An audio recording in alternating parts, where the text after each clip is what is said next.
일단 보톡스가 뭔지에 대해서 얘기를 해보자면 보톡스는 독이야. 처음에 18세기 독일에서 한 식중독 사건 때문에 이 독이 발견이 되었는데, 이 식중독 사건에 걸린 사람이 절반 이상이 사망하는 엄청나게 큰 사건이 있었어.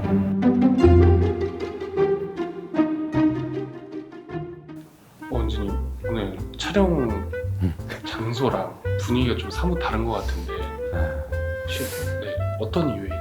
이제 맨날 지금까지 각 시술들에 대한 시술 설명, 그리고 시술에 대한 효과, 이런 것만 주로 얘기를 많이 해줬잖아. 근데 이제 구독자가 좀 늘다 보니 구독자분들이랑 좀 얘기를 하고 싶은 것들도 많고 해서 조금씩 좀 특별하고 새로운 것들을 좀 준비해 볼까 하고, 오늘은 그 첫 번째로 가장 대중적인 보톡스의 역사에 대해서 얘기를 좀 해볼게.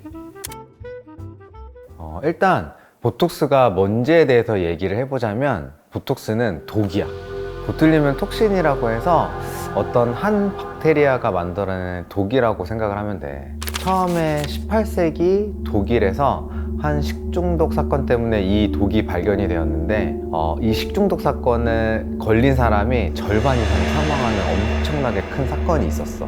근데 이 사람들이 왜 사망했는가, 왜 식중독에 걸렸는가를 조사를 하다 보니까 부패한 소세지 통조림을 먹었다는 공통점이 있었던 거지. 그러면 소세지에 문제가 있었던 거예요?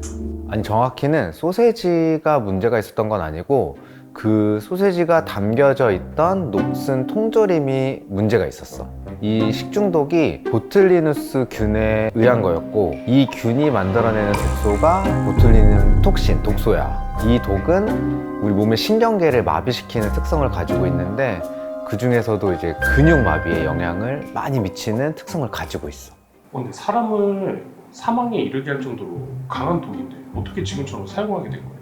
처음부터 이렇게 미용에 사용되지는 않았어. 처음에는 눈꺼풀 경련 치료에 사용이 됐대. 1970년대 말에 앨런 스콧이라는 박사가 이제 사람이 눈꺼풀 경련 치료에 이 톡신을 사용을 하게 되면서 주목을 받게 되는데, 근육의 수축을 막아서 특정 부위의 근육을 마비시키는 것에 효과가 있다는 걸 발견하게 된 거야. 그러면서 이 보톡스가 상용화되는데 첫 발걸음을 내딛게 된 거지. 이제 본격적인 상용화는 1989년 미국에서 엘러간이라는 회사가 이 보툴리뮴 톡신을 지금 우리가 이렇게 흔히 부르고 있는 보톡스라는 상표명으로 제품화를 해서 FDA 승인을 받게 돼. 그럼 이때부터 이제 저희가 아는 그 미용 목적으로 사용되는 보톡스가 된 건가요? 아니, 사실 이때는 아직 미용 목적으로 사용하는 것에 승인된 건 아니었고, 의약품으로 승인이 돼서 눈꺼풀 경련처럼 안구에서 발생하는 비정상적인 움직임을 치료하는 데 쓰였어. 그러면 미용 목적으로 사용된 건 언제부터예요? 미용 시술에 사용되기 시작한 거는 1990년대 후반이야. 미국에 있는 진 카투러스라는 박사가 주름 개선 목적으로 사용하기 시작을 했어. 특히 이제 이마주름, 미간주름, 눈가주름, 이런 주름들을 개선하는데 탁월한 효과가 있다는 것을 입증한 거지.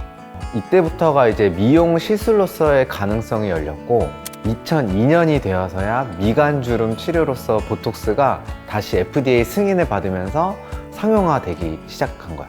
근데 보톡스도 처음부터 이렇게 싸지 않았어.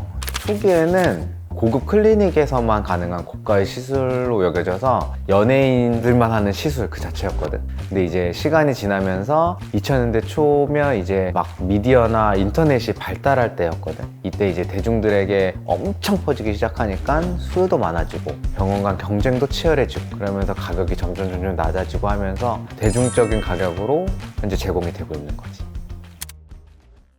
네, 오늘은 독이었던 보톡스가 미용 시술의 필수적인 시술이 되기까지의 이야기를 들려드렸는데요. 어떻게 오늘 재밌으셨나요? 다음번에는 좀 더 유익하고 재밌는 정보로 다시 찾아뵙도록 하겠습니다. 오늘 하루도 올리영한 하루 보내시고 다음에 또 만나요. 안녕.